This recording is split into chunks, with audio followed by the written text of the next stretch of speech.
Hey guys, welcome to the Game Dev Discussion Podcast. This is the official podcast of the Dynasty Empire. This is episode 26. I'm your host, Alex Beddoes, and today we have Michel Kooper on, the lead artist at Cloud Imperium. How you doing, dude? I'm doing good. How about yourself? Very good, man. I'm excited to have you on. I remember when I Likewise. saw your work, your Hood Showdown work and your materials, and as a substance designer fan myself, I saw all that, and I have spent many time looking and referencing and observing their material. So I'm really hyped to have you on. Well, thank you. I'm excited to be on the podcast. I've been listening to quite a few episodes, so yeah, excited to be part of it. And it's interesting. I think you're officially the first lead artist. Just go through my memory who I've had on. I've had seniors. I've had art Yeah, directors. Marcel, right? Oh, of course, yes, myself. You know, I apologise myself. I forgot. I should have forgotten. Sorry, Marcel. It feels so long ago, man. It's been a long year. Yeah, I think it was episode 10 or something. It's been, No, I think he's earlier than that. He was after. I think he was after Enrico. So yeah, it'd be something like that. Super cool. So you know Marcel, don't you, from Crytek days? Yes. Marcel Nice. and I go back a few years. We're still good friends. So That's cool. It's kind of weird. I'm guessing like the sort of older I get and the more experience I get, I notice how and the only word I can really use to describe it is incestuous this industry is. Everyone sort of knows everyone, and the longer you're in it, the more you know people. And I assume you guys still stay in contact. yeah, actually he moved down the street from me, so we're Oh, almost. I can look out of my window and almost see him standing in front of his window. okay, that's cool. But we speak regularly, and we went for drinks last week, and yeah. Oh, that's so cool. So let's start with Crytek. Sure. You're a lead artist, and we'll get on to the lead art bit in a while. I just want you to sort of elaborate on like your development at Crytek. You left as a senior artist, and before then, you know, how you got to that position, some of the lessons you learned over the course of that time, why you were a senior. You know, what was the difference between say you and the mids of the company? You know, because I was observing Twitter this week, and someone saying like, you know, there's a statement that being a senior is a mindset, which I don't 100% agree with, but I could see why someone would say that. So I'd love to hear like your side of the story in terms of your development and the progression. Sure. Well, I think mindset is part of it, but it's not. I don't think it's fair to like completely hang it up on that thing. But obviously, I joined Crytek as a fresh junior. I did work on. I shipped my first game, Nintendo DS game, I think in early 2009. So that was before AAA. And I stayed at that studio for like a couple of months, shipped a few Nintendo DS titles. But it wasn't until joining Crytek that the whole AAA and like the heavy art component really started to roll. I guess when I joined as a junior, and that was the first project that I joined was Crysis 3. So actually Marcel got in touch with me, I think it was early 2011. I just came off of 2 ETH 3D contests that I both miraculously managed to win amongst fierce competition, I must say, and something I never really expected to happen, but there I was being like very surprised and happy about it, and that resulted in some people reaching out, different companies, one of them being Marcel. And at that point, Crysis was close to wrapping up Crysis 2, a game which obviously had quite a bit of hype around it. The CryEngine being a graphically very high-end engine, me being super excited about high-end graphics and working on art that is very next gen. I mean, that was a good match. And at that time, I think, if I have to put it that way, like Crysis and Crytek at that point, amongst the European studios was was a very good place to be. Yeah. I think when I started out, I was creeping around on stuff like GameArtist.net and Polycount a bit, and there were a lot of artists on there that ended up going to Crytek, either the Nottingham studio or the Frankfurt studio. Mm-hmm. So when I got invited to just drop by for an interview and have a chat and yeah, just meet with all the people on the team, I was slightly starstruck. Like, oh my god, there's I this was guy gonna from say, Ultra. was there was there much pressure? Like, I always imagine, like, especially as a junior coming in on a title like that, which is, I mean, there's one thing for like the big fan popular titles, but Crysis was its own weird thing because it was an appreciated game by industry people because of how graphically advanced it was. Was there a I don't know what the word is. Was you intimidated by it, or was it sort of nerve wracking working on this title which you know the industry looks in at and is always curious to see what it does? Yeah, kinda. Even getting there, obviously, I did the art test and they were happy with the results. So I was feeling okay, like quite confident that at least they were interested in my work and having me on the team. What it comes down to then is, yeah, meeting the people and what is otherwise referred to as the douchebag test. I don't I've never I don't heard refer to that. it. No, Oh, that's it's fantastic. I think at that point, honestly, what it comes down to, you did your art test. You've had a few back and forths via email and probably a phone interview or a Skype call with camera these days.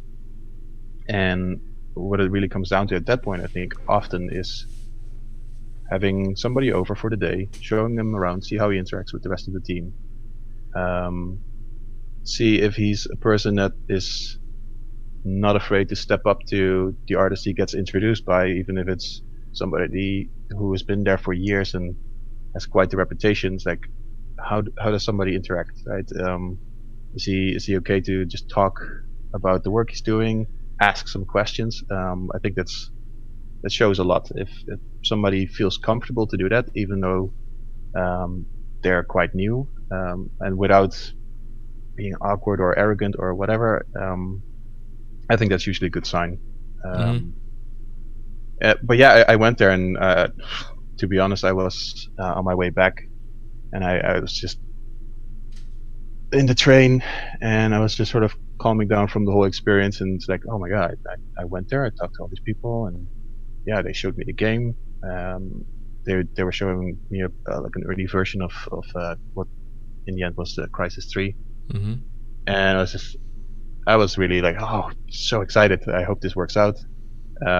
And yeah, it took the train ride from Frankfurt back to my hometown was in the Netherlands was about 3 hours. Mm-hmm. And I think it took at least those 3 hours for me to sort of calm down from the whole experience. But it was really good, and they got back to me like I think a day after with an offer.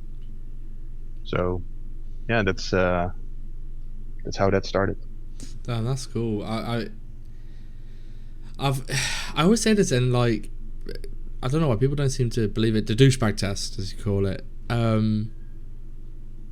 Whenever I talk to people who are nervous for interviews because they're like, oh, what if I'm not good enough or anything like that, and I'm always sort of, I always say that you've done the art test. If you've done the art test and you're there in that room, it's because you're good enough. It's just about what you're like as a person, and the best thing you can do is relax. And I know that's easier said than done. For sure. But it's like just drilling. I don't know. Like, what the people who are nervous, I'm always like, just drill it into your head that you are good enough. Just make friends, make relationships. Yeah, act as if you're at a bar. Like, just be friendly with people. And for some reason, I think some people don't believe it. They think that they're still going to be like, they're going to be grilled in an interview room about how they do technical stuff. And I'm like, I've never been in an interview which is like that ever. Me neither, but I mean, I've heard the same stories, and I do know that sometimes it happens, or somebody just some recruiter or producer just likes to throw in like an odd question just to throw somebody off and see how people react. Personally, I think that's a bit mean. do you think? Okay, I don't know, I might be being too harsh here. You know the old cliche that, you know, you're interviewing them as much as they're interviewing you. Mhm. I have heard stories of they're being shown around the studio and they see someone like I said, a producer or a lead, and they throw an awkward question in there, for the sake of being awkward. I always think that cliche of you're interviewing them as well rings true at that point, because at that point I'm sort of going, well, this is the most polite they're ever going to be, and they've done that. I don't know. I always it say also reflects weird on the company itself, exactly. right? That's what I mean. They're It reflects representing the company as well, and they, as much as you're there for the job, they also have to sort of sell it to you as well. Like obviously, Yeah. it's what do you call it? It's a buyer's market. Or it's the other way around, seller's market. Mm-hmm. Either way, there's tons of people that are looking for the jobs, right? And there's no shortage of people applying for jobs. But at the same time, I think the first step in something productive is that everybody. I don't know. It seems odd to me to do that. Well, I've the people who told me have it happen to them, like it is to give them a bad vibe, and they ended up not going to them studios.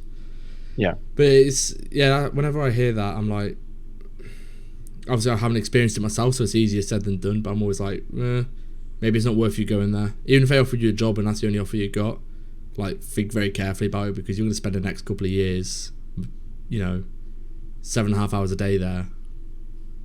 Yeah, be very careful what more. they'll do to you. Yeah, or potentially more. Yep. That's a whole different ballpark, that bit. I mean, we can go into that at a later point, maybe. So so back to your journey. So you're a junior artist. How long were you junior for before you made a step up to like sort of mid-level artist? I think I was junior until we kind of shipped Crysis 3. So I joined in December 2011, and I think Crysis 3 was one of the most efficient game productions that they had there, which was, I think it was 18 months, a year really? and a half. Shit. Yeah. It was really well planned, well executed, and we had people on the team that did Crysis 1 and 2, and it was just really efficient and well produced. Yeah, I think they were even surprised themselves. I think, like, hey, this was a really good production. So that was fortunate. We shipped a really cool game in a relatively short period, and I think I got promoted to regular shortly after. And that was a case of, it's like almost like a milestone point. It's like game ship, people on the project who did well deserve to be rewarded type thing. Well, I was taking ownership of chunks of Crysis levels, so most levels were done. We didn't have a typical lead senior structure, so the project was done with a senior and a few regulars or juniors per level, and there was a lot of ownership for everybody. So potential to mess things up, but also potential to just grab it and really make it shine and stand out. Like, hey, I took this thing from start to finish, and I managed to get it done, and it works. It looks awesome, and everybody's excited about it. So, I got the opportunity to do that in total like 3 levels and own quite a chunk of it. And yeah, I think at the point when you are owning parts of a lot of levels, you're already sort of going beyond that junior level. Obviously, without big AAA titles shipped previously, it makes sense to sort of start out as a junior artist. So just a matter of getting through that first production and showing what you're worth. So you've gone from junior, you took ownership over big chunks of levels, you're now in mid. So I imagine it'd be a case of going from owning chunks of levels to owning whole levels. What was the did you have to change any of the ways you're doing stuff as a mid from a junior? What did you have to do differently from your personal point of view? Like, did you have to take more responsibility on, aside from obviously owning more of the level? Were there any other responsibilities you need to take on personally as a mid? Not it. I think because the whole shift, if it's in a natural pace, then stuff transitions very naturally, and I didn't feel necessarily that okay, now I'm a mid level. I have these extra things. It's like somebody sends you an email with, hey, by the way, now you have to do this, this, and this, and this as well. So I think that's I didn't really notice a big difference. Obviously, stuff did change. You start taking on more ownership, or like taking care of a larger area. You start looking at what people around you are doing and helping them out more actively. Taking a bit more responsibility in managing juniors. Looking ahead, looking at pipeline stuff, thinking what in terms of what's good for the project, and not necessarily how do I get this task that I'm assigned done to the best possible quality level. And I think that's a shift that sets juniors apart from regulars, and then eventually seniors. I think for a junior, it's fine to get your tasks, make these assets and make them as good as possible. And then once people get familiar with the pipeline, they get more comfortable, they sort of, I think that often happens naturally, like they start to look at, okay, what can I do to improve my own pipeline a bit? They become more efficient, they become faster. They start to look at things outside of their task list, and they usually start to become more involved with the project in the bigger picture, basically. Yeah. So so that's like sort of junior to mid. What about mid to senior? Because it's one of them transitions. I feel like junior to mid is kind of like a natural progression. It's like you're junior because you haven't shipped a title, you learn the ropes, you've learned the ropes, you're now a mid. I feel like mid to senior is slightly different. It's something that not everybody does or gets. Correct me if I'm wrong. So why do you think you got through into the sort of the senior role? Was it the quality of your work? Was it your involvement in the project? What sort of things happened in order to become a senior? Well, I think that's a bit trickier to break down. But I think I was in a few podcast episodes ago. I think it was Karen who said that you have to make an argument for it. Yes. And that's definitely true. Some people, they feel like, hey, I've been here for X amount of time. I've done multiple projects, and well, time is there. I should be a senior now, and I don't think that that is true. I think it's one of the things to look for, like X amount of years of experience. But I do think there's an additional step that needs to be there, that sort of puts you one step further than a really good production artist that you can depend on. In my case, and I also had to sort of have this conversation, say, well, this is the stuff that I've been doing, this is the stuff that I feel sets me aside from other people at this point. I took ownership on these and these things. I've been mentoring interns into juniors, towards regulars, looking at the pipeline, making like suggestions for improvements, and doing additional work outside of my tasks to help the project along. Being at some point even involved with, okay, let's have a look at planning, helping like the seniors and the leads break down estimates and stuff like that.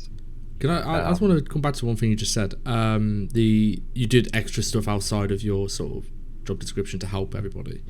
I agree. I 100% agree. It's something I encourage a lot. However, one of the and this is more for when I speak to inexperienced people, they're like, well, I don't feel like I can do that thing. Like, if I so someone I was speaking to is about like their outsourcing. And I was like, oh well, make a recommendation for an outsource studio. You know, here's a couple of outsource studios who are like in line with what you're doing. You go talk to them. Like I mean, push your producers and your leads to go seek them out. And he's like, oh, it's not really my place to say that. And I was like, well, any little extra, you're not telling them what to do. You're just making a helpful suggestion. You're being useful, and that's like just a really like simple example of what you're talking about. But what other things are there totally you can do to do that? Like, because people feel as if it's this kind of, it's not my place to do certain things or try to go above and beyond my job description. What sort of things could you suggest, or like that you did, for example, to just help give a bit of guidance to that? Well, I think the idea that it's not your position to do that stuff. I think a healthy team should always, whether you're junior or senior, should always be open to suggestions from anybody on the team. And it's every time I hear people say, well, I don't think it feels my place to say something, and this company's been doing it like this for a really long time. It kind of makes me sad, because I think it's very important to have that fresh input from new people on the team as well. And the fact that the company's been doing something for 10 years doesn't necessarily mean it's the right thing to do, or it couldn't be approved, because bad habits also sink into company structures and work habits. So one of the things you can do is, for example, suggest pipeline improvements, whether it's being very active in helping with figuring out kind of scripting tools that you would need, making suggestions on that front, looking into new tools and suggesting those, or building little example pieces and showing like, hey, I came up with this pipeline. I think this could be valid, and even if it's not, if it doesn't end up being used, it still shows that you're looking at the project or the game or the team that you're involved in at a bigger picture, instead of just, I'm just here to make my asset, post it on my portfolio, get likes, and then I feel good about myself. Yeah. In the end, like, what's more valuable for a company, and I think that's what's what makes seniors a senior and more valuable to the team is that they look at the project or the company from a bit higher perspective, instead of just the asset work, and tries to make suggestions to improve the situation there. So an example of that would be something like, here's a really cool new workflow. I don't know, Blender. Let's just use Blender as an example. Yeah, for example. You'd say, hey, I've found this really cool workflow in Blender. I've made something in my own time. I've made this particular example. I got this done in an hour. To do it the traditional way, it would take me 5 hours. What do you think? I think this is worth investigating. That's the type of stuff. And then I suppose it's also being okay with maybe being shot down as well, because sometimes there are reasons stuff is done which you're not aware of. But being them, they're the type of things you're suggesting is like improving stuff, and also I suppose justifying it. It's like, I want to use Blender because I like Blender. Here's a really good thing Blender does that this doesn't. And I'm not saying Blender does anything better than anything else. It's just for an example. But it's suggesting a way to do something better and justifying why it's better. It's the kind of stuff which, and you think people like appreciate that. The studios will be like, damn, this person's at least got the head switch on. I think that's the stuff that gets you noticed beyond, hey, this person is doing a really solid job with his tasks. Mm-hmm.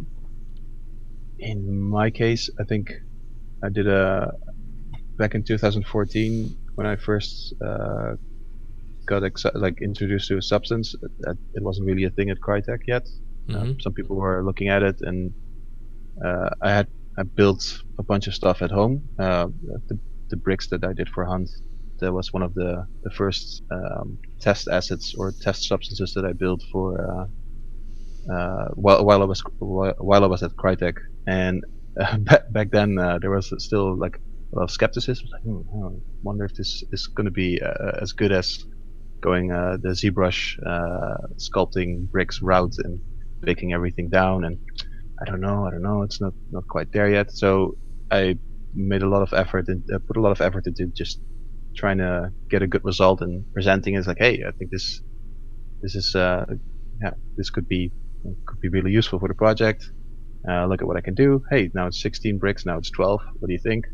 I said, oh yeah, I actually. get deja vu, man, because this is exactly what Josh Lynch said about, like, designer was coming on the scene, people weren't sure about it, so he went off and did his thing, brought it to the studio, like, here, this is really good. It's crazy. It's literally the exact same for you. Well, it's I think it actually Josh did it before I did. I think because I learned from his tutorials as well. But back then we had a few people who were interested in it, but also a lot of people who are really good at getting good results. And yeah, it's a quite an investment to get a whole team to buy substance. And I was talking a lot with Marcel about it back then, and then he started to get into it.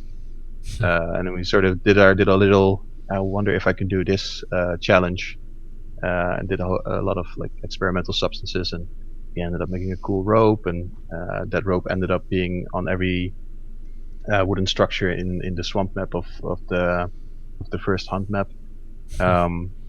So yeah, I guess that sort of kickstarted it off, and then more people started jumping on and looking at what else was possible, and yeah, they really did a good job with that, with getting substance into their pipeline as well. How you mentioned, like, so like you got noticed for being proactive with the whole being involved in the project and the betterment of the company, so to speak. How common is it for people to be recognized just pure once you go to a mid-level? How common is it to be recognized purely on the quality of the art? And the reason I ask is I imagine that you get to a certain point in the industry, like say mid, where everyone's churning out a decent standard of art. Like how often do people get like recognized as this guy is just head and shoulders above everyone else, so therefore he's like sort of more senior? Does that happen, or is it nearly always this person's beneficial to the company and the team? It's more sort of team-based rather than solo-based. Do people get recognised much for that? I should probably say not often enough. You say not often enough. Okay. I think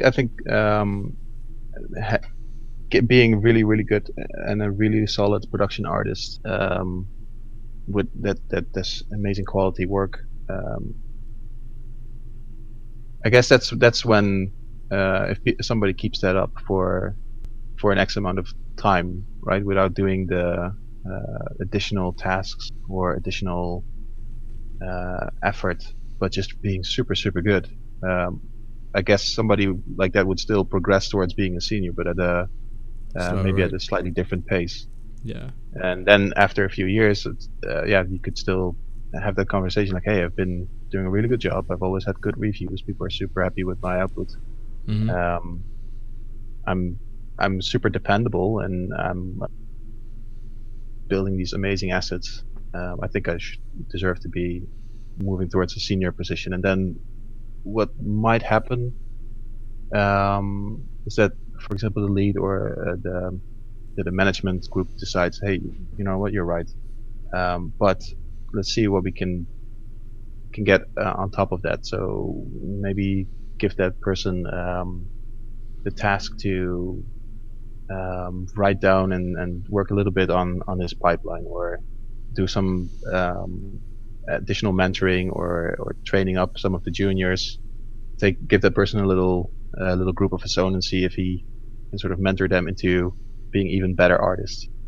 So it's on one hand, it's the proactive part. That is obviously something that's makes you stand out. At the same time, if you have been doing really good work, and you kick off this conversation that it might be the case that a good leadership team will sort of figure out how they can help you to take that extra step. Because I do think that that extra step is a necessary thing, and everybody should at least have a chance to prove that they can do more senior level stuff. But not everybody is comfortable even like being super visible or finding that extra thing, or they just do it but they don't really speak up.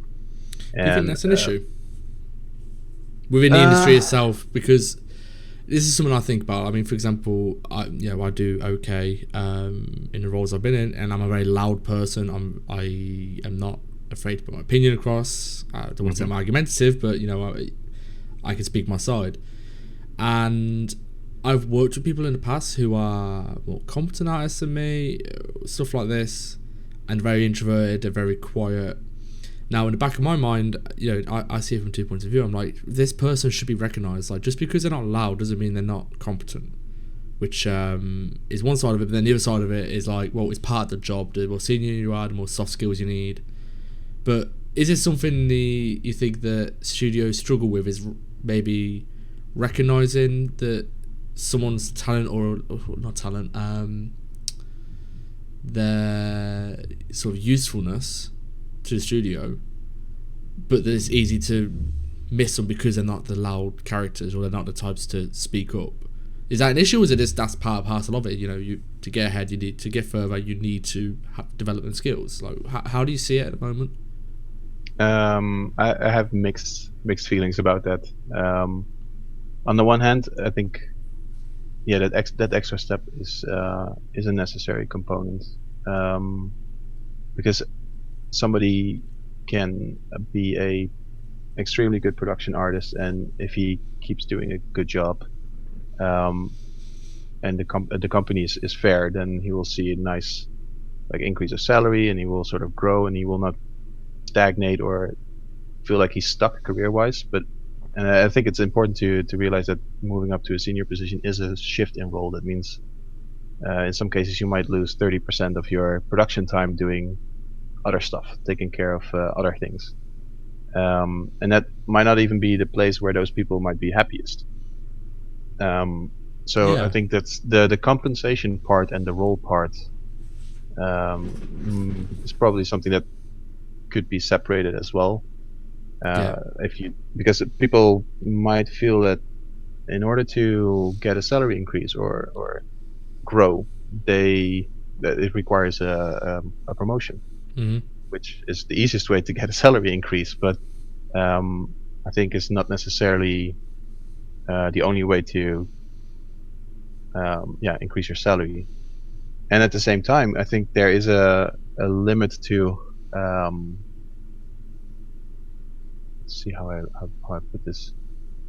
As a really solid production artist, there is a sort of at every level basically, there is a scale to which this type of work is rewarded with this amount of money every month.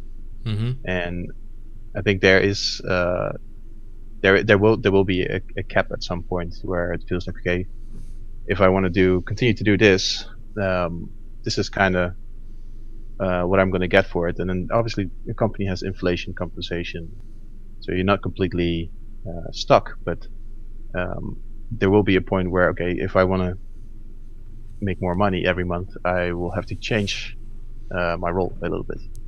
Yeah, because it's like I always the way I sort of rationalise it to make me sort of come to terms with it is your salary is mainly dependent on your responsibility.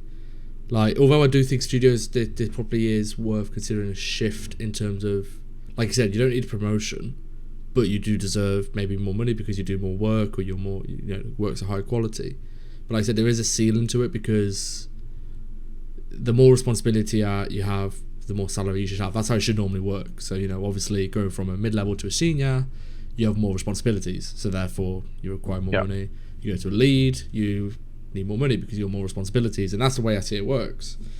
So like, when I'm thinking of it, like, oh well, you've got a guy who isn't particularly talkative or anything like that. He's solid, he gets his work done to a really good quality, he deserves more money. I feel like that shift needs to happen a little bit, but I also understand that there's a wall you'll hit at some point where it's like we can't justify paying more because the responsibilities doesn't match up to the salary. Yeah, It's and kind of a bit for both, I suppose. I think at that point it's also up to the leads and the management team to have a conversation with this person Yes. and talk about it, saying, "Hey, we're seeing you're doing a really good job. We think you should be able to step up or like grow even further. Um, that would make you like a senior or get you a promotion up to a different level. But that would also mean that you would change responsibilities or would have to figure out what kind of additional thing we would add to your responsibilities. And that for some people that is taking on more management kind of tasks or mentoring. For other people, that might mean specializing a bit more and being the go-to person for very specific stuff. So that's I think that's another option. And Yeah. I think in some companies, well, I guess at some point you have the leadership direction and you have the principal direction. And in the past, I've heard misconceptions, or at least I think it's a misconception that the lead position is always like the end goal before you become assistant art director. Whereas I think it's actually like a split. Yeah, it's a fork in the road, isn't it? Yes, and I think for people who might not be loud or very proactive or very concerned with, hey, what are people doing around me? Can I help them? And you can always read people a little bit. Like some people are super social, others are just really focused and really good at getting this like the best use out of their polys and just coming up with these really cool, nifty workflows and these little tricks that make them super efficient, and they keep surprising you with how fast and how good looking their assets are made. And those people, if they would grow, they would probably grow more towards a principal role where you would say, okay, we have this very tricky situation or a task, or we don't exactly know how to tackle this. I want you to take this brief. We need to solve these problems. Take 2 weeks. Put your headset on and start thinking about the problem. And I come back, we'll review, and I think that's where a principal role comes into play. And that's probably the people that are not so loud that will grow into those roles. Actually, just to flip it on its head a little bit, have you ever encountered the other way around? So say you've got a mid-level artist. So we've spoke about, if you're quiet or you're not going outside of your comfort zone to develop into a senior artist, maybe you need your management team to sort of help pull it out of you a little bit. Have you ever dealt with somebody where you're like, you need to back off a little bit, you need to work on honing your craft before you can progress because they're sort of the other end of the spectrum? Have you ever encountered that? What do you mean, other end of the spectrum? So like, you're someone who is more introverted and doesn't want to interact with the team so much. Maybe they're like, very focused on doing their thing and doing their thing well, and the jump they need to make to be pushing to senior is you need to maybe mentor some more people, maybe interact with the team, or maybe think outside of your domain. The other end of it is someone who is so focused on helping everyone else, or so focused on having their say. Have you ever had to deal with that and sort of go, hey, in order for you to progress, you want to be a senior, you need to learn to just sit there and get the job done? Have you ever had that issue? No, I don't really think we have, or I don't really think I have encountered that myself. I do know that we've had discussions with people in the past where they wanted to move up, and that was more from a junior to a regular level where they super excited and I think but they were skipping a few steps, and it's like, okay, well, there's still a few things that need to be um, increased in quality, and um, they're still making a few mistakes here and there, and that's something that the work needs to be solid. I mean, it's fine to not be to still need feedback. I think nobody is um, everybody should be open to feedback, and it doesn't matter what level. But I think at a certain when you start getting into a regular position, I think it's becoming more and more important that you don't end up with sloppy check-ins and Yeah. stuff that just in hindsight you're like, oh man, I wish this wasn't happening, because at this point you would expect somebody to at least don't check in any mistakes or sloppy stuff, or double check things that he or she does. And so somebody, but it's easier to feedback that person, I think, than because it's easier to point out mistakes or saying, look, well, obviously you're super passionate and we can tell that you're super into it and excited about it and you're showing the right attitude, but you're still like going a bit too fast in terms of how fast you're trying to get your work done and checked in, and it's something that but that's why I ask. It's because at the moment, like, I've been thinking a lot about like personalities within studios. Now I'm starting to progress to. I'm in a smaller studio, so like you have a bit more autonomy to do stuff. And I always think of it like the extroverted side of the personality is almost seen as a positive, and the introverted is seen as a negative almost. You know what I mean? Like it's like in all the memes you see online, it's always like the introvert's the negative and the extrovert's the positive.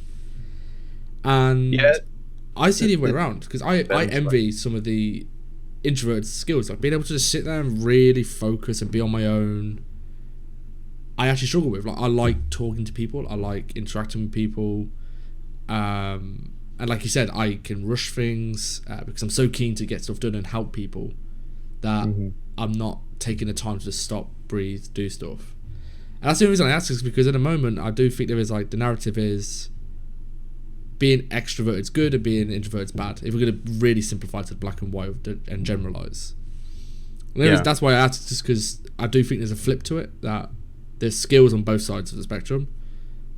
And at the moment, I think I think in the team you need both, and it is if you only have extroverted people, it's gonna get really loud, and it's likely more people are talking about doing cool stuff than necessarily doing cool stuff. And maybe the other way around, like if it's just only introverted people, then everybody just go sit in his corner and they don't really talk to each other, and then one person makes it slightly different from the other person and it doesn't match up. So I think in general, like team dynamics, you need both. But it's the perception, or I'd say the idea that being introverted is a negative. I don't necessarily. I don't agree. But obviously, for people who are not comfortable speaking up or interacting with other people, or putting a lot of energy into getting an online appearance, being visible online with their work, for example. I guess it's for them. It's like really easy to get stuck in that idea of like, how do I do this? I see all these people making this cool stuff, and I think my work is okay, but it's that taking that first step.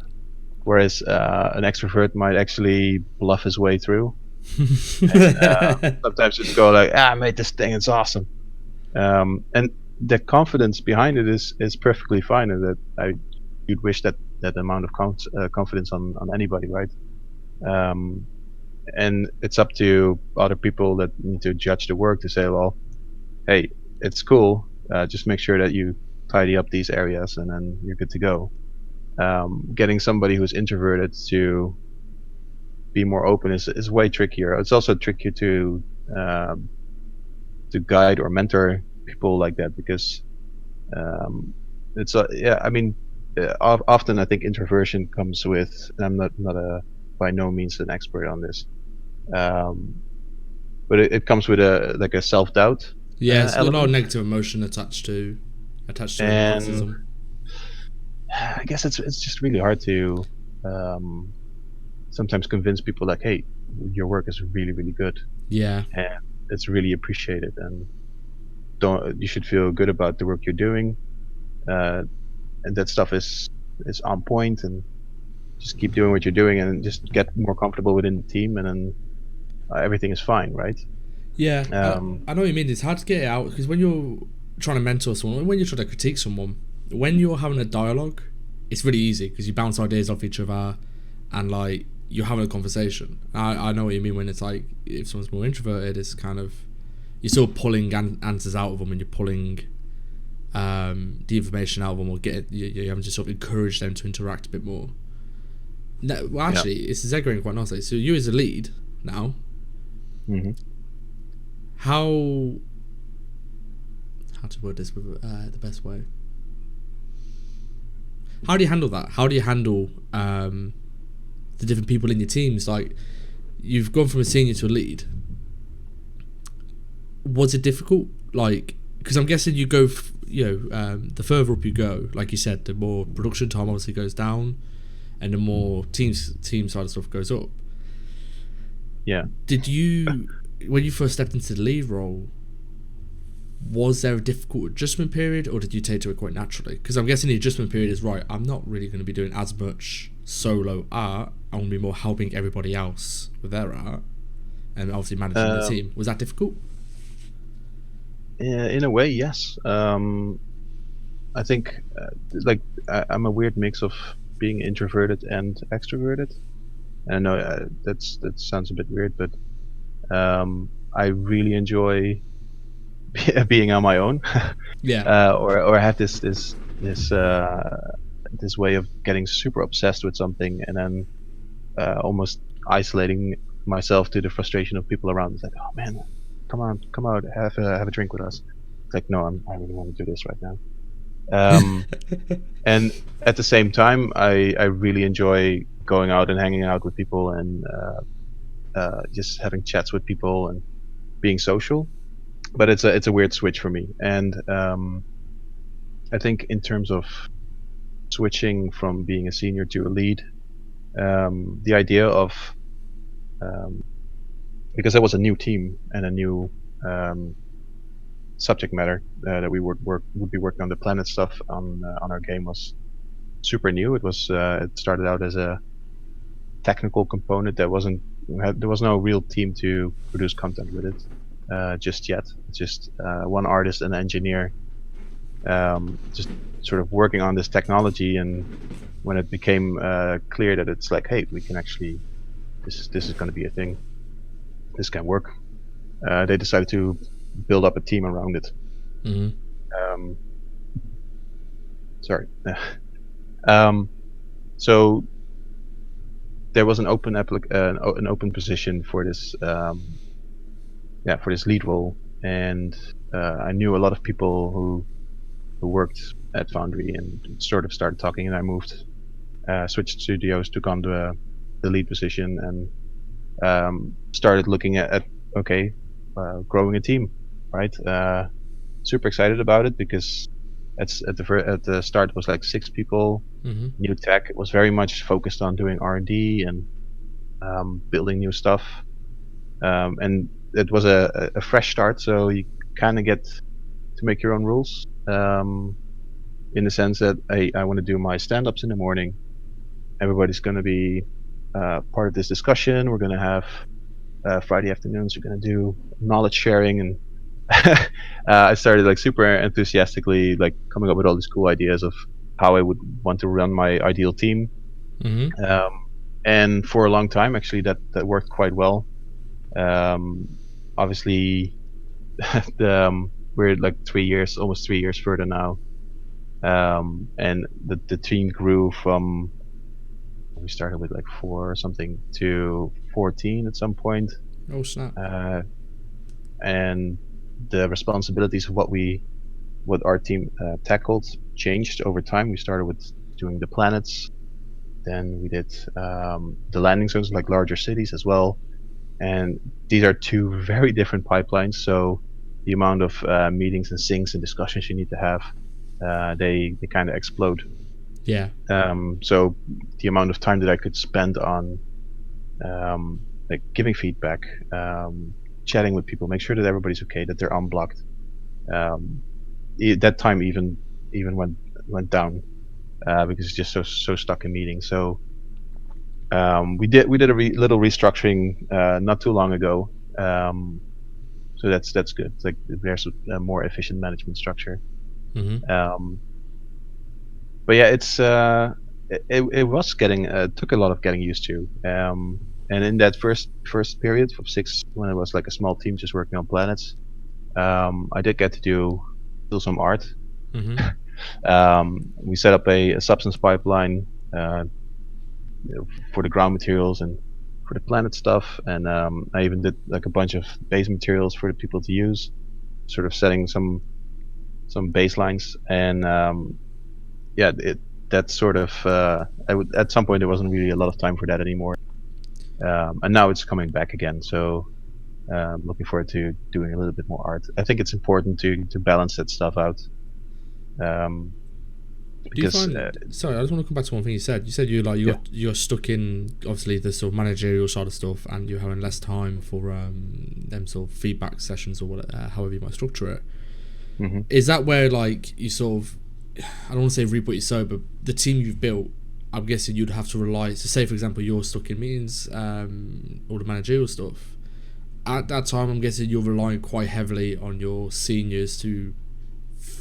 I don't want to say fill the gap, but you know what I mean. Like when you're busy, stepping in to help people. Now, with you building so you're in that lead situation at that point. Is that something you're conscious of a lot more? Like, well, I guess you have to be, but like, you know, when you're building your team and you're recruiting people or doing whatever you might do, you're thinking of that in the back of your head. It's like, okay, this guy's a senior artist, brilliant, great guy or gal, you know, great content. In the back of your head, are you thinking, can this person sort of do these things that I might be too busy to be able to do? Because I'm guessing that's stuff you're thinking of. You've got a team and you basically have like players and people have different roles within the team. So you might have like 2 seniors, which you actually depend on for different things. Is that fair to say? Yeah, no, that's completely what it's like. There is and that's why a senior is a very important role in a team, because it is that step beyond just doing a production job. And ideally, my involvement is very little on a week-to-week basis, because that means that I can start looking at quarters and maybe content for like a year to come, together with our art director, and really get creative on that side, sort of break down tasks, mood boards, and just get that stuff prepped. But it sort of depends on having strong seniors to have a chat with, and just they sort of take care of the more weekly, the weekly tasks basically. Mm-hmm. I bet that's very difficult though to recruit for. I mean, it must be, because you know, like you said, you've got the quote douchebag meeting or douchebag interview. Yeah, it's one of the things I don't envy you. You know, I say to my my director, who's like sort of our lead as well. I've been able to understand and engage people. Like, you know, it's one thing in an interview, get a sense of someone's personality, and say if you're recruiting someone, like you said, to fill the gap or step up and support you as well as be an artist. I mean, how do you even get engaged with that? Like, because I just can't see a day interview really being able to get engaged with it, because obviously game development's a bit of a marathon, and it's, you know, it has peaks and has troughs, and I'm guessing you want your seniors, and you want your seniors to be the ones who step up in them troughs when everyone's, you know, face against the grindstone, maybe low morale or whatever. You want them to be the guys who step up. I mean, how do you even begin to gauge people for them types of roles in interviews? So I'm guessing you are the one interviewing these people. what are you looking for in an interview? Because, like I said, I don't see how you can gauge the personality to that degree, then that side of stuff in a day. No, you really can't. And it's I don't necessarily have have the answer to that. It sometimes comes down to a gut feeling. Yeah. It's like I get a good vibe with this person, and yeah, okay. Well, you have a conversation, see how he looks at things, how he talks about, or he or she. I don't want Yeah. to. But like how that person is talking about their role and how they think and like about what their role should be in a team, but also how they suggest that it could be that they could be useful to the team, or and also asking questions about the team. I think it really comes down to personality even more than oh, this person shipped 10 AAA titles and he can come and work here for X amount of money. His work's really cool, but you don't really know. So and this is that comes down to the incestuous part of the industry as well, I guess. Connections and knowing how people like knowing people and internal references from others who might have worked with this person are really important. Mm-hmm. And I think we hired only one person directly as a senior on the team in the last 3 years, and there was a person that we worked directly with who went to DICE for a while and afterwards wanted to come back to Germany and was looking for an opportunity, and everybody knew him. It's like, okay, well, we can work with him. So Yeah. it's the rest has been internal promotions. Yeah, because even if you hire, I don't know, the way I see it is like, if you're an external, like you never worked with the person, or with our studio, or like the people within our studio, and you apply, like you got your probation periods. I just always imagine like with a senior, it's like, right, during probation, you're a mid-level artist, and it's almost like a trial period. Like I can't imagine being able to walk into a studio, just straight senior, if you never worked with anyone there. Because for me, it's like I said, you've mentioned, it's like it's how you interact with the team, it's how you get on with the team, and I just don't see, a probation. I see like the ideal way would be like, if they're external, you don't know them, is during probation you're a mid-level artist. Show the skills you need to be even if you aim to be a senior and you applied for a senior role. I can imagine it. Obviously, timelines and crunch and all this sort of dictates part of this, but I'm just talking like hypothetically, ideal world. Is you say like the first 6 months of probation, or 3 months or how long it might be, you're a mid-level artist. Your role as a mid-level artist. Almost say, show me why you should be a senior, and then at the probation meeting, you can then actually assess. You've had a good chance to assess the person, and go, actually, you know what, we feel like you're a mid-level artist, or you don't cut it for the senior role. I mean, what would you? Is that? Am I being short-sighted there, or is that like? Do you think people get rubbed up the wrong way by that? It really depends. It's not a uncommon thing, especially if on a maybe not for seniors, but I've seen it happen with regular versus junior, where it's like, okay, we think you should be able to do the work, but portfolio wasn't quite there. Art test was good, but let's see how it goes.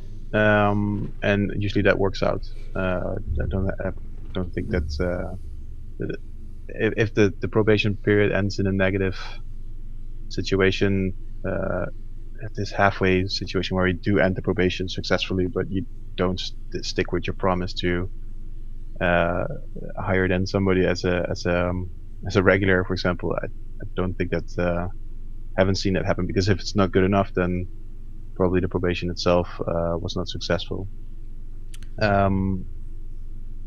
Guess you could do it with a senior position, but it really depends on the person. how somebody reacts. I could imagine somebody. Not taking it well. Yeah, yeah, and after X amount of years, like say somebody's been doing this job for 10 years, and he's a really solid person to work with, or at least like the references that he got is like I worked at this studio, worked at that studio. There's no, you couldn't find out any negative vibe around him. Mm-hmm. It's been super nice. I guess, yeah, at that point you sort of have to trust people. Yeah, I might be naive about this situation. Is a sort of thought I had. What you mentioned the probation thing. I don't know how much you can / want to talk about this. What are some of the things that have happened to like sort of what resulted in a failed probation? You know, and I want to set aside, you know, the art wasn't up to scratch, because I always think there's smaller problems within that, like, to cause these type of things. But I'm just trying to understand, like, because, you know, obviously you've gone through an art test, you've gone through an interview, you passed the interview, you passed the art test, and now you're in the studio, you're in probation. Mm-hmm. What sort of things can candidates do that sort of make the probation period not go well? And if it's something you either don't want to talk about, you feel like you shouldn't, that's completely fine, because I know it's a bit of a sketchy subject. Well, I personally haven't experienced anybody not getting through his probation period. Oh, really? Okay, fair enough. Yeah. I have heard some stories about people coming into a studio with a very bad attitude, like way worse than the quality of their work would allow. Does your quality of your work ever allow a bad attitude? No. Let's get that straight.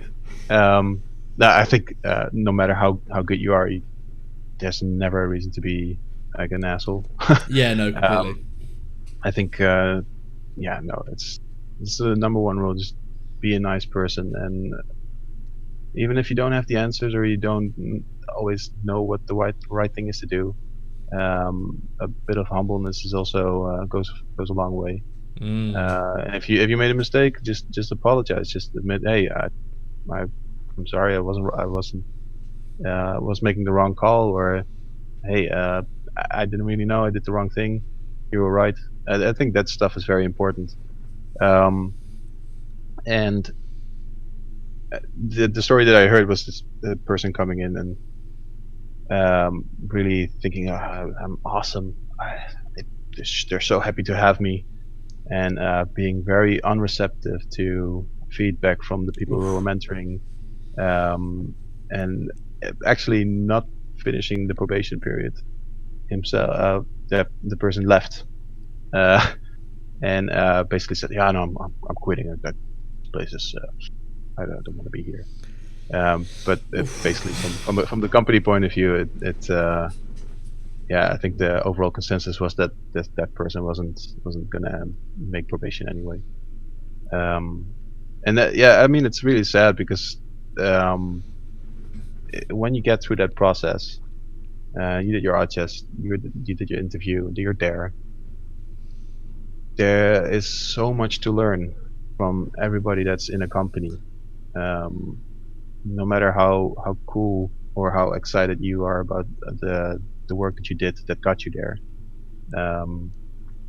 It's something like when you're young and you're just full of fire, and it's like you don't even realize, like, dude, it's not even down to being a young man. Like I that level of arrogance, it baffles me. Like, and I don't know if it's because I've had the pleasure of doing this podcast and speaking to so many people, but I've had yourself, you know, leads, art directors, principal artists, senior artists, guys who've had like 10 years, 15 years experience, who are still like, yeah, I still need to get better at this, I need to learn that. And just saying that story, I can't understand it. No, it's exactly not. No, neither could I. And I don't know, I don't know if it's because I lack empathy, but I'm just like, we're such a transparent industry anyway. You know, you go on our station, everyone's posting their stuff on Polycount, on, you know, the Dynasty Discord. Everyone's sharing their stuff of all levels, and you can very clearly see everyone's constantly trying to improve and try new things. I mean, bloody hell, look at Daniel Tiger. Like, He's the one of the number one. I think I'd put up there as the designer wizard, and even he's like, yeah, I'm trying this new thing, I'm learning this new thing. So for anybody, especially like a junior or a new person to the studio, being like, I'm the dog's bollocks, I'm good or whatever, and not being receptive to feedback, I'm just like, I can't even wrap my head. I can't imagine having that level of arrogance. Like, No, it was a story that I heard. When I heard it, I was like, really, that is. just out of curiosity, actually, do you question the person whoever hired them? Yeah. Do you go, well, what happened? Like, does it come back to, well, you hired them, they hired it, they passed the interview and stuff. Is it a case of, well, what happened? What, like, were they different in the interview? Like, does it ever sort of, do questions ever get asked at that point? Or is it, this guy just bluffed his way through the interview, he got in, and he was just a bit of a dick? Like, do you, Yeah. is it normal to ask that question to go, well, who hired him? Well, I would suppose that this person sort of, yeah. Bluffed. Well, I mean, it's you don't get into an interview and pass an art test without being able to deliver some sort of quality, right? Yeah. And if you play nice during your day on the studio, I guess Yeah. you could. But yeah, I've seen people who are able to do really good work, and they just crack under pressure, or in the end then ended up being really hard to work with. And I guess I mean, we're all, in the end, we're all human. Nobody's perfect, but I think it's being just very open about, hey, this is something I can improve on. I was wrong here, but I felt very strongly about it. So sorry, as being a bit pushy about it. At that point, I really thought it was the right thing to do. Or, I mean, there's discussions that you can have after it, and I think it's a healthy amount of self-reflection that goes along with that. But not everybody has that. Apparently, not everybody has that ability. I mean, Jesus, I suppose you put that person in the right environment, they could be unstoppable. But yeah, like I said, I just find that absolutely.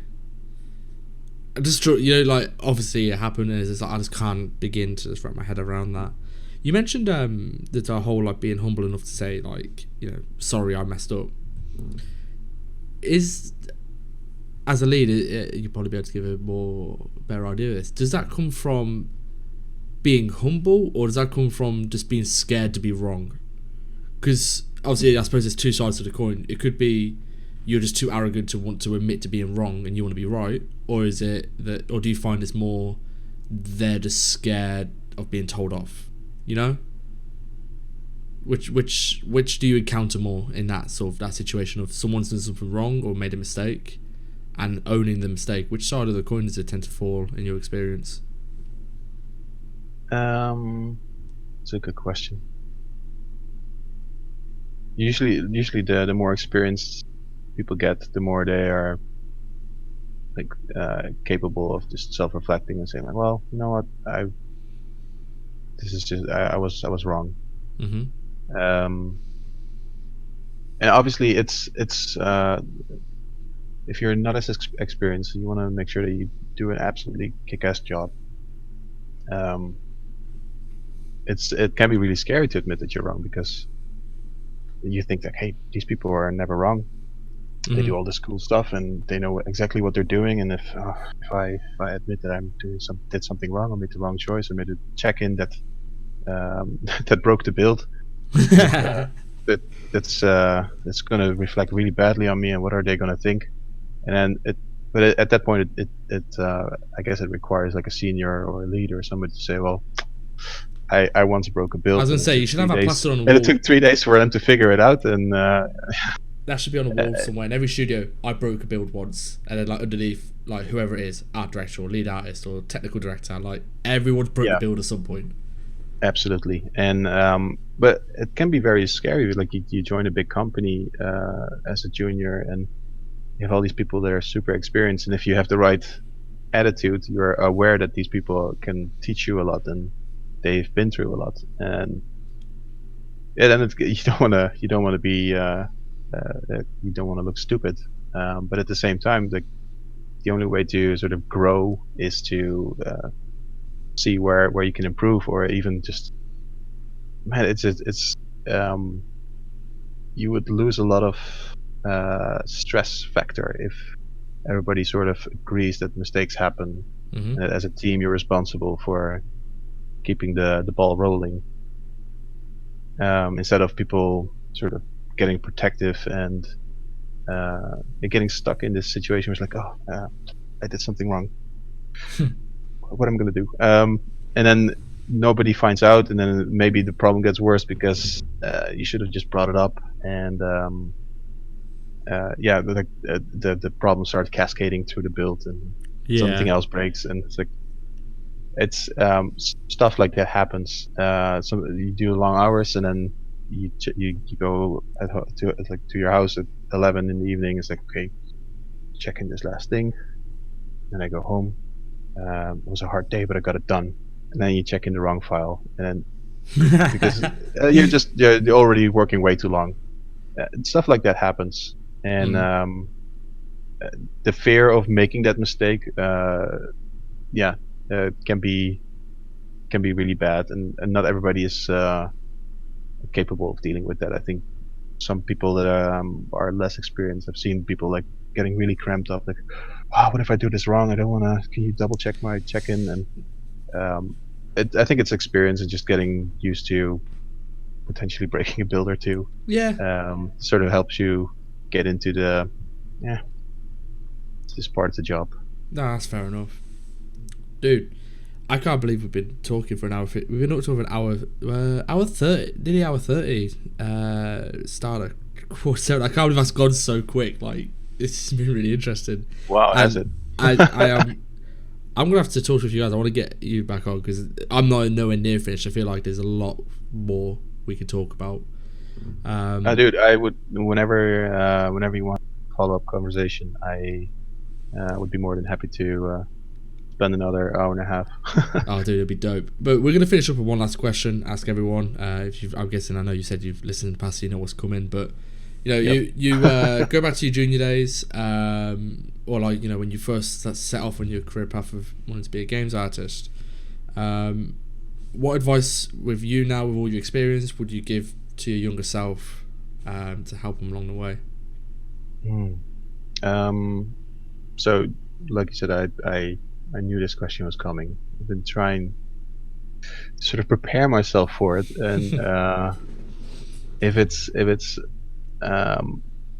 say I would go 20 years back, first advice I would give myself is to sort of drop the hint that making games is an option, because for the longest time I've been doing all kinds of stuff and didn't even consider game art or making games as a career path. So I think that would be one thing. Buy Bitcoin.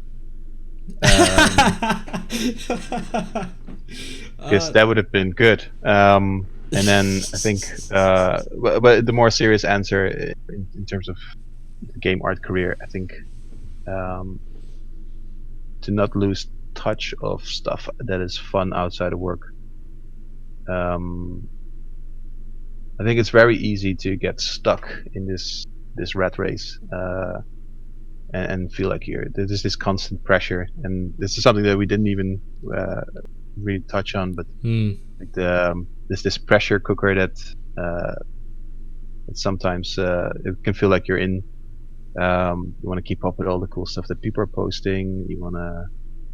You always get a bit nervous from the amount of like recruiter emails, like, oh, cool position, maybe that's a cool position, should I move, or like just relaxing into your, if there's nothing like clearly wrong about your job, and just try and enjoy the moment that you're also there without stressing out too much, enjoying stuff outside of work, and I think it's to keep in mind that just to be relaxed in the situation that you're in, Obviously, it's very different depending on where you are, but I think that's just to remain smiling and just enjoy stuff as well. Because it's very easy to get very stressed out and very serious. And there's, as much as I love this job and as much as I love building games and making art, it's very easy to fall in this trap where it's like, this is super important, and if I don't keep up with all the stuff that's happening, I'm gonna fall behind. And there's more to it, right? It's a job at the end of the day, and you shouldn't let the weight of that become so heavy that you're not enjoying the rest of your life, because you only have one, man. Yeah, no, that's it. It's very, very true. I can completely relate to what you're saying, because there was a time where, so outside of work, I used to play rugby, used to do a lot of side stuff, and earlier in the year I was like, I'm going to quit all of that because I need to focus on work, I need to focus on portfolio, I need to focus on developing. And it's only now I'm like, oh well, actually there's more to life than that, so I'm going to pick up rugby again, I'm going to pick up side things again. It's one of the reasons I started a podcast, is because I was like, I can't just try and do 3D all the time. I like talking to people, where I'll do this thing that forces me to do something other than art, although it's art related. Yeah, that hits home. And it's tricky true. Because it becomes it's the risk behind it is that you tense up so much, like, oh, I have to make a new piece and put it on ArtStation, and at some point you're starting to not enjoy doing art anymore, and then it's really tricky to break that cycle. And that's why I think it's very important to have those things outside of doing art and your work, because if work is life and work sucks, then you're gonna have a hard time. So I think that's like a very important thing, and that's not necessarily I would say it's not necessarily directly saying to anything that I went through or whatever, but it's more like something to keep always in mind. Yeah, dude, I think people are, this is going to be one of the most useful podcasts, I think, for an artist to listen to, because it's one thing hearing about the latest tech and skills and pipelines, but it's not spoken. I mean, obviously I'm doing my ArtStation course at the moment, which is about the soft skills. This is going to be something I'm just going to push on everyone to just listen to, because in terms of like the unspoken truths of like how the industry works, how studios work, being happy in a studio, all the stuff you've spoken about this evening, I think everyone's going to be able to relate to, and everyone's going to be able to find a bit of utility in. So I really appreciate you coming on, because that was a very quick hour and a half, and I've really enjoyed having you on, and I can't wait for people to listen and see how people receive us, because that was really, there's just a lot of truth in there, which is I hope people get something out of it, and I really enjoyed being on the podcast. So like I said, if you ever want to do a follow-up, and maybe we can actually talk about substance or something next time, or we can do like a more question answers kind of thing for. Well, who knows? Have you and Marcel on? 2 leads. Yeah, why not? But yeah, dude, thank you so much for coming on. I just want to let everyone know. Thanks for having me.